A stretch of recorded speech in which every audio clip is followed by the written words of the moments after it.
Kita lihat belakangan ini banyak hal-hal yang penuh dengan kejenakaan. Saya lihat Pak Anies ketemu dengan Susi yang kalau bicara suaranya berat, tetapi orangnya penuh jenaka. Saya lihat beliau memang selalu ceria, dan selalu ada lucunya aja yang diceritain. Ya. Kalau nggak makan ikan kita ditenggelamkan. Salah satu yang menarik adalah video-video pendek yang disajikan oleh Pak Anies. Mengapa ayam berkokok matanya tertutup? Ya. Lalu udah hafal teksnya. Sudah hafal. Udah hafal teksnya. Gitu. Udah hafal teksnya. Terus kemudian orang menyambut. Ada engagement, ada orang yang membuat lagi. Ini ayamnya nggak merem matanya.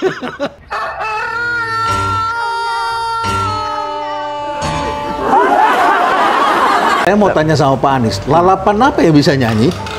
Apa ya? Nggak tahu deh. Lalapan yang ada call-nya. Karena Coldplay. Coldplay. Look at the star, look how they shine for you.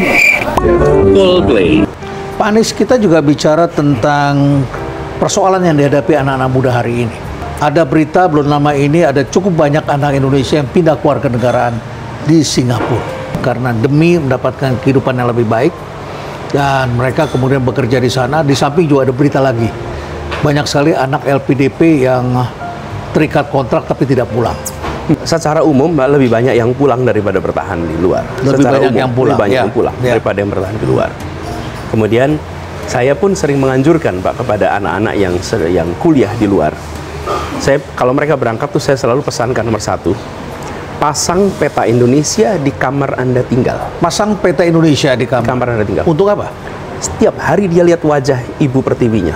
Di sisi lain, saya bilang sama sekolah-sekolah di Indonesia, pasang peta dunia di kelasnya anak-anak kita. Biar anak-anak yang di Indonesia punya wawasannya global, okay? Dan mereka yang berangkat keluar itu ingat ini tetap adalah ingat tanahnya. Ibu Pertiwi. Okay? Nah, yang kedua, setelah selesai kuliah, jangan pulang, cepat-cepat. Jangan pulang cepat-cepat. Menarik. Sementara birokrat kita menganjurkan cepat pulang kalau sudah selesai. Jangan pulang cepat-cepat. Di sanalah practical training. Practical training, bangun jaringan, perluas wawasan, punya pengalaman, dan mereka di sana itu juga ngirim dolar juga ke kita, ngirim rupiahnya ke kita, pendapatannya. Pendapatan dolar, spendingnya nanti untuk keluarganya di sini. Keluarganya di sini. Lalu saya selalu anjurkan Pak, ini pesan ketiga nih, tulislah di Facebook Anda, tulislah di Instagram Anda kepada sekolah tempat dulu Anda belajar. Jadi kalau dulu saya sekolahnya SMP 5 Jogja, maka saya kirim surat tuh sama SMP 5 Jogja, ceritakan tempat saya kuliah. Untuk anak-anak yang sedang sekolah menginspirasi sekarang. Iya. Dan ketika sudah kerja juga, sampaikan itu. Untuk apa? Anak-anak yang di sini juga punya motivasi. So, I wanna be like him, I wanna be like her. Jadi, itu membangkitkan mimpi. Jadi saya melihat berada di sana itu makanya tidak usah cepat-cepat pulang, ya. Lalu ketika sekarang nih, sebagian dari mereka bekerja di luar, kita lagi butuh orang-orang Indonesia berada di badan-badan global. Masuk ke World Bank, aduh, lihat Indonesia, paling dulu ada Bu Sri Mulyani, sekarang ada Bu Mary Pangestu. Kita kepengen masuk di World Bank itu, berderet situ orang-orang ekonomi Indonesia.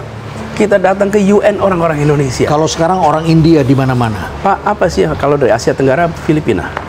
Apa yang terjadi? Ketika mereka membuat program diarahkan ke India.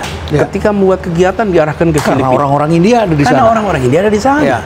Nah, kita kepengen ini world class citizen kita ini ada di world class institution.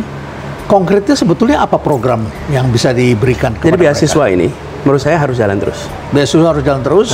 Bahkan saya melihat beasiswa ini harus ditambah lagi, Pak. Bahwa negara membantu persiapannya, Pak. Persiapannya sehingga mereka lebih mudah. Kita sama-sama tahu, kita sama-sama pernah sekolah untuk bisa dapat GMAT yang tinggi, Pak. Itu. Untuk dapat TOEFL, untuk dapat itu semua.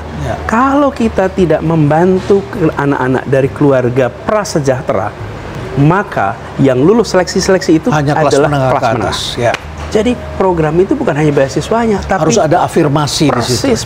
Anak-anak yang potensial banyak sekali. Tapi mereka, nah, jadi saya melihat program beasiswa ini positif, harus diteruskan dan beri mereka bekal. Lalu di sisi lain, Mbak, kita harus membuka lapangan pekerjaan yang membuat mereka itu ketika pulang juga punya daya dorong, Mbak. Saya, Pak, kalau ketemu, kadang-kadang mereka apologetik, Pak. Bilang begini, Pak Anies, apa kabar? Pak, saya masih di sini dulu, Pak, gitu. Kasian. Saya selalu bilang, Anda parkir dulu situ. Begitu Republik butuh, Anda pulang.